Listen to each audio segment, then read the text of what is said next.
Well, hi everyone.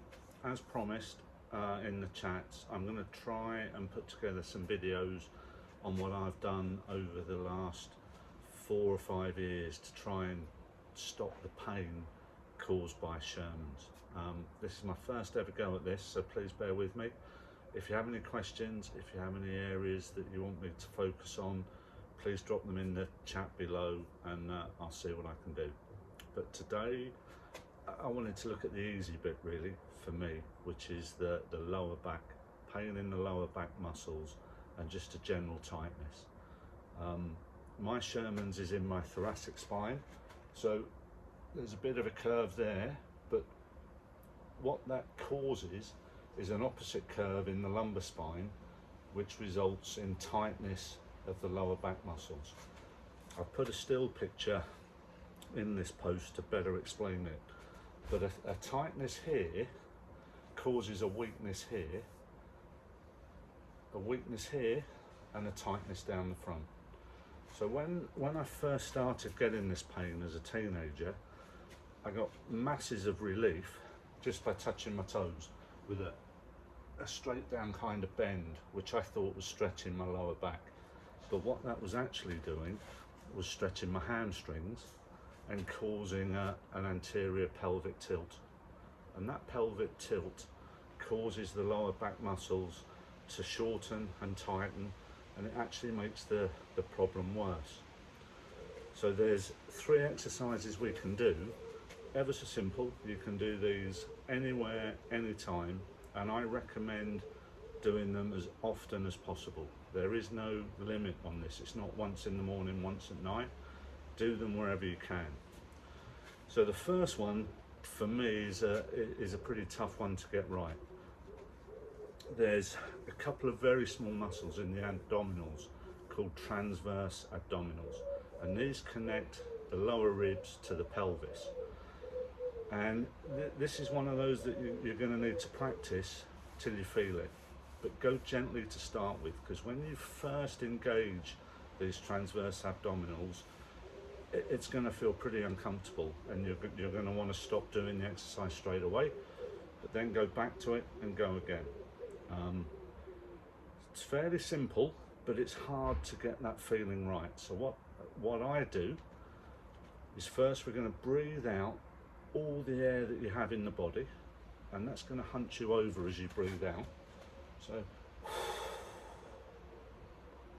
once all the air's gone, you want to think about getting your belly button and pulling it towards your back, but also lifting up at the same time.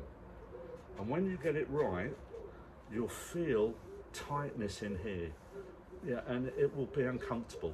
This is something that you can only hold for 3 or 4 seconds to start with. The goal is to get it to 10 seconds. So this is how it looks.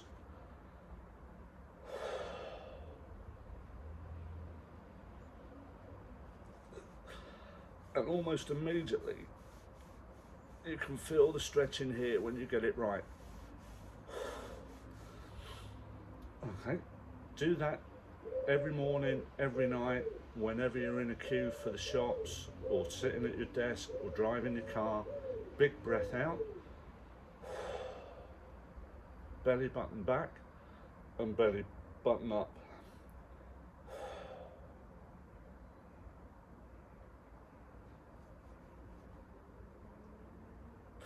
And you can't talk while you're doing it, but that is stretching those muscles that is allowing your pelvis to tilt that way.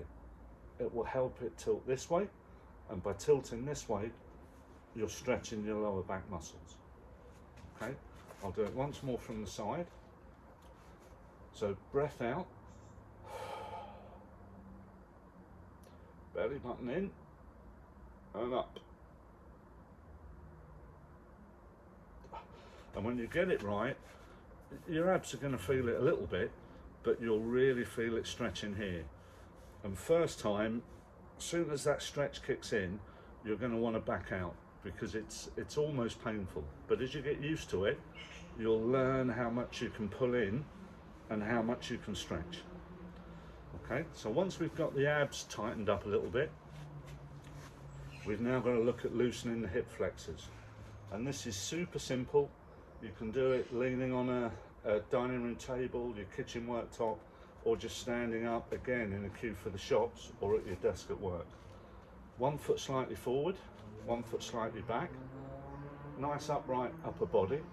And what you want to do is just tuck your bum underneath and squeeze your glutes, and then just slowly move forward just a little bit, and you should feel it down here. Okay, that is your hip flexors, and they've become loose because your pelvic tilt, sorry, they've become tight and short because your pelvic tilt has shortened them. So we're just going to tuck the bum under and just rock forward slightly, and you'll feel it down here. For the other leg, it's exactly the same. Go that way, come forward slightly, tuck your bum under, and then just lean forward till you feel it down here. Okay, so they're the first 2 exercises to start loosening up that pelvic area and reduce the tilt to get it back to normal. And almost immediately you can feel it's taking the pressure off your lower spine.